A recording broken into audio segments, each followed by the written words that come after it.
Goedemorgen Solle, dit is John Peters hier met je. Van nu klok 2, maar voor de nächste 15 minuten gedanken uit Gottes woord.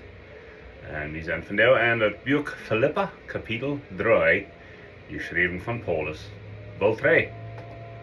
The joy I will ever see, out of His great love, it picked me up, set my feet on sturdy rock, out of His great love, leading out salvation, out of His great love, out of His great love, it picked me up, set my feet on sturdy rock, out of His great love, I've learned the meaning of salvation, out of His great love.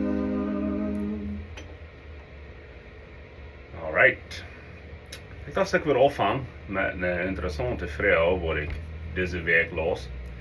En een prediker op een Facebookgroep waar ik een part van zie.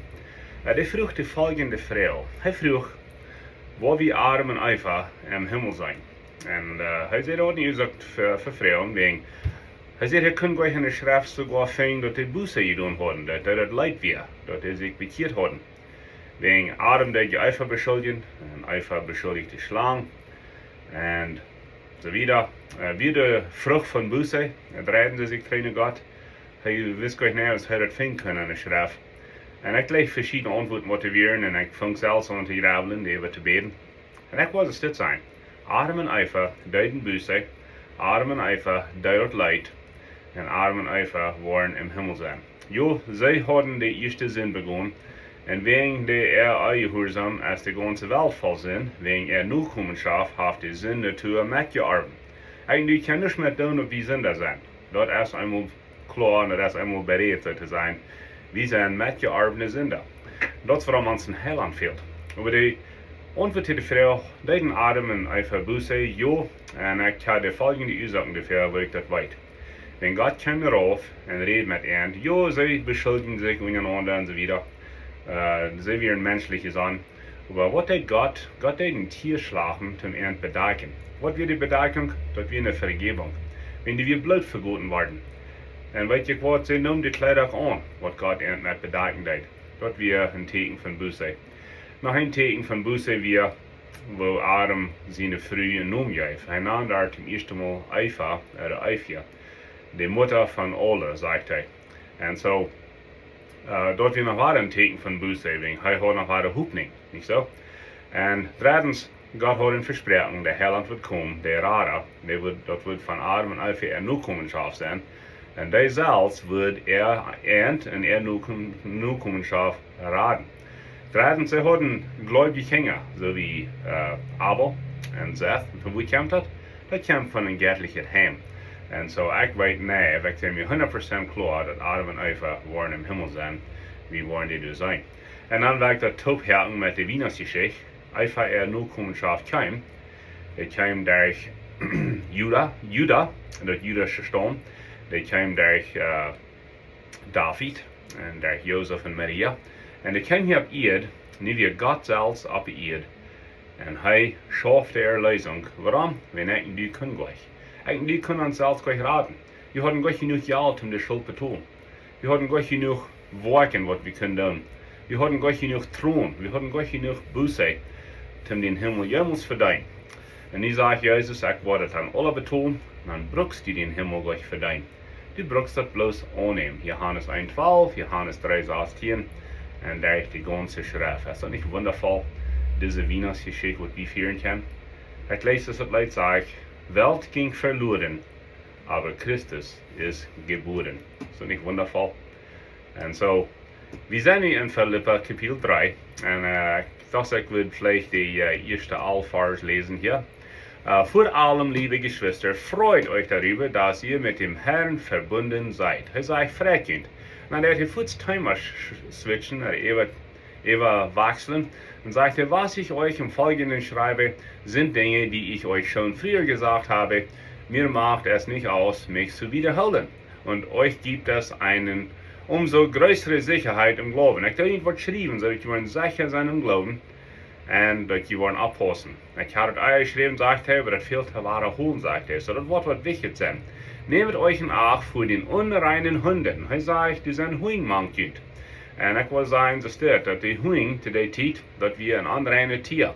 Die Huing werden zu der Zeit, weißt du, jetzt ist die nicht dass die im Haus sein können und auf der Schaut und vielleicht erstmal wird sein, es Kinder und Großkinder nicht. Das wird zu der Zeit nicht so. Wenn Paulus sagt, die sind Huing manchmal, er sagt, du hast was arenet, du hast was Schweinchen manchmal, pass auf. Nehmt euch in Acht, wie sagt er, pass auf, für den Unheilstiftern. Nehmt euch in Acht für denen, die letztlich nicht beschneiden, sondern verstummen, die wirklich beschnitten sind denn wir dienen Gott unter der Leitung seines Geistes und vertrauen nicht auf unsere Vorrechte und auf eigenen Leistungen, sondern auf Jesus Christus. Er ist unser ganzer Stolz. Wir tun uns nicht berufen mit unseren Worten, sagt er, mit der Elde, sagt er, wir tun uns berufen mit Jesus Christus. Das ist die Schrift, Filippa 3, Vers 4. Dabei hätte gerade ich allen Grund, mich auf Vorrechten und Leistungen zu verlassen. Ich sage in den nächsten paar Versen, er sagt, Paulus sagt, wenn ich mich will berufen tun, ich würde kennen. Und wir wollen wohl von vertalen, von was er redet.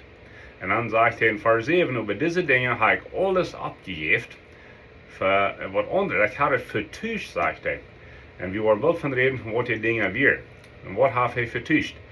Und dann sagt er, warum? Dass er Jesus Christus kann besser kennenlernen und nur sein Arm. So hier sind eine Liste von Dingen, wo Paulus verwarnen hat. Und was wären die Dinge, wo er verwarnen hat? Well, die Filippa, das wären nicht Juden, das wären Heiden. Die wären von der Stadt Philippi, das wären nicht in Israel. Nu hat Paulus in das Evangelium gebracht und der hat nicht angenommen. Und er redet von Freitjünd, aber dann sagt er, ich will ihn überwarnen. Manchmal sind Huing, und dann sagt er, wer das ist. Er sagt, das sind Juden, was die wollen haben, dass die sollen trägen oder das alle Gesetz. Das alle Gesetz wie besonders stark ab, dass jüdische Männer sollen sich beschneiden lassen. Und nu werden diese Juden hier und sehen zu den Filippa, was die tun haben, ist fein. Jesus Christus ist der Herr und Heiland, aber die haben noch nicht alles getan. Bloß am Annehmen ist nicht genug. Die mussten niemanden noch das Gesetz folgen, und Paulus nannte diese Lieder Huing. Und das ist gefährlich. Wie die wollen leicht in den Gruben rutschen. Wir wollen Jesus annehmen, aber wir machen noch all dit und dit und dit tun. Unsere Kirchenlehrer haben für eine lange Liste für uns.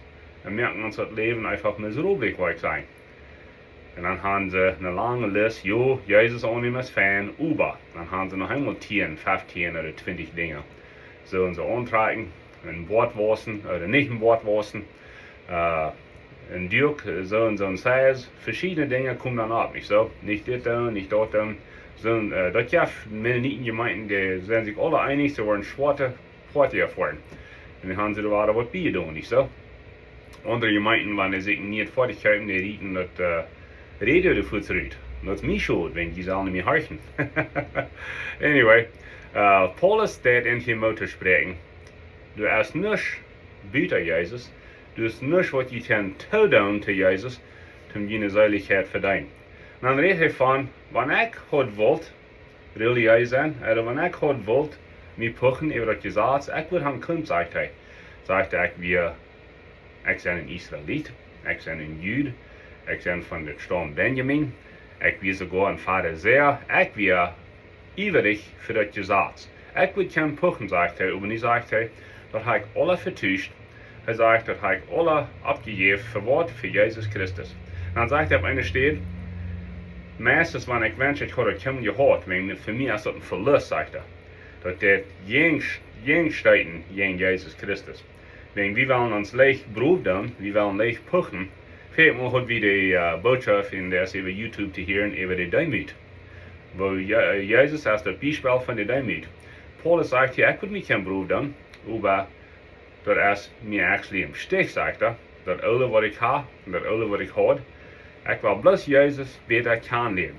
En dan sagt Jezus is genoeg, en Jezus heeft genoeg gedaan. Wegen Religion sagt immer, ich und du sollen mehr doen. Wir sollen alle beten, wir sollen Lieder singen, wir sollen fasten, wir sollen mehr geben.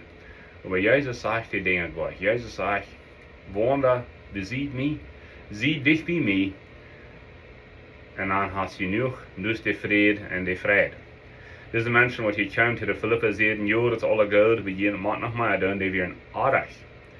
Jezus zegt, Paulus schrijft hier, daar Jezus in openbaring, zegt hij, dat mijn gerechtigheid wat ik had, van Benjamin, Fariseer, dat weer Nusch.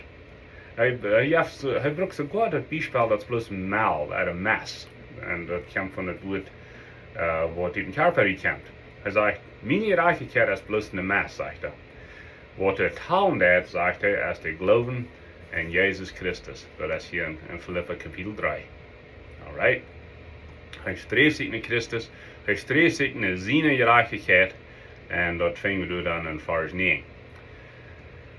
Wat van gerechtigheid is dit? Dit is een gerechtigheid wat God ons gegeven heeft door Jezus Christus. Zijn die perfect? Nee. Zijn die volkomen? Nee. Is hij perfect? Is hij volkomen? Ja. Nu heeft Jezus, heeft God de Vader ons een beschützung gegeven, een dag zo te zijn.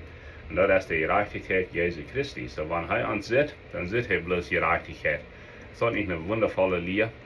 Waarom doen deine predikers dan zo fertig met jezelf predigen? Ik zei fertig dat viele deiner wat ik kan, die predigen in de Nieuwe Testamentliche tijd, over die predigen het Oude Testament, die predigen jezelf.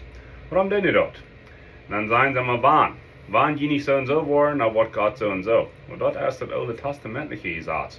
Nu in je genoeg is het anders. Nu is de vrede en genoeg door Jezus Christus. En die kost je dat onmogelijk verdienen. Meint dat dan dat hij wat die doet verstraffen? Nee, wegen genoeg dat alles daar. Maar waarom doen zoveel predikers zo predigen? Wel, nummer 1, dat is interessant, niet zo? Want je zet zin op na, mensen op het thuis klinken, dan gaat de tijdplek voor je voorbij.